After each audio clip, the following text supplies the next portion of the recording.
আশা করি সবাই ভালো আছেন। আলহামদুলিল্লাহ আমিও ভালো আছি। চলে আসছি আরেকটি নতুন ভিডিও নিয়ে। অনেক দিন পরে একটু রান্নার ভিডিও শেয়ার করতেছি আপনাদের সাথে।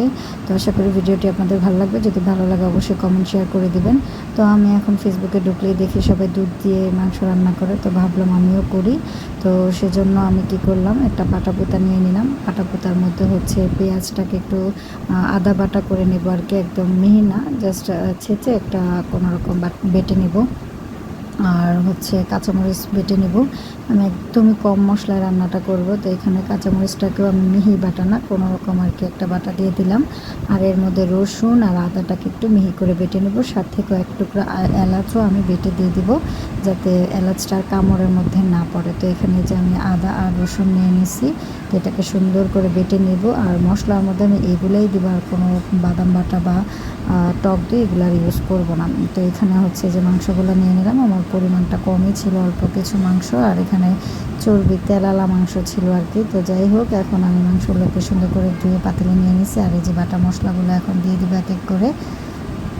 এখানে গুঁড়া মশলাও দিয়ে দিলাম, ধনিয়া গুঁড়া, জিরার গুঁড়া, গরম মশলার গুঁড়া, এটা দিয়ে তারপরে হচ্ছে দারচিনি দিয়ে দিলাম। আর এলাচটা তো যেহেতু আমি ছেঁচেই দিয়ে দিছি, তো সেজন্য আর আস্ত দিলাম না। আর আমার গরম মশলার মধ্যেও এলাচের গুঁড়া আছে। তো যাই হোক, এখানে সামান্য তেল দিছি, কারণ আমার মাংসের মধ্যে এমনিতেই অনেক তেল আছে। তো এগুলাকে এখন দুধ দিয়ে সুন্দর করে মেখে এখন বসাই দিব। আসলে যে রান্নাটা এত মজা হবে আমি বুঝতে পারি নাই। সবাই দেখতেছে এটা, যদিও এটা খাসির গোস্ত, এটা গরুর গোস্ত, মুরগির গোস্ত দিয়ে আমি রেসিপিটা দেখেছি।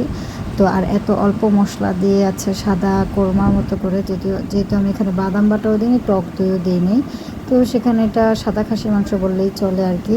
তো রান্নাটা এত সুন্দর হয়েছে, আর তেল আসলে আমি এত বেশি দিই নাই, মাংসে এত তেল ছিল, তো তেল উঠছে। তো যাই হোক, অনেক মজা হয়েছে। ভিডিওটা যদি আপনাদের কাছে ভালো লাগে অবশ্যই কমেন্ট করবেন। আর এখানে আমি কিছু আস্ত কাঁচামরিচও দিয়ে দিছি, কারণ হচ্ছে এখানে যেহেতু আমি কোনো গুঁড়ামরিচ ইউজ করিনি, আমি গোলমরিচটা দিতে স্কিপ করেছিলাম, আমার মনে ছিল না, গোলমরিচ দিলে আরও ভালো লাগে।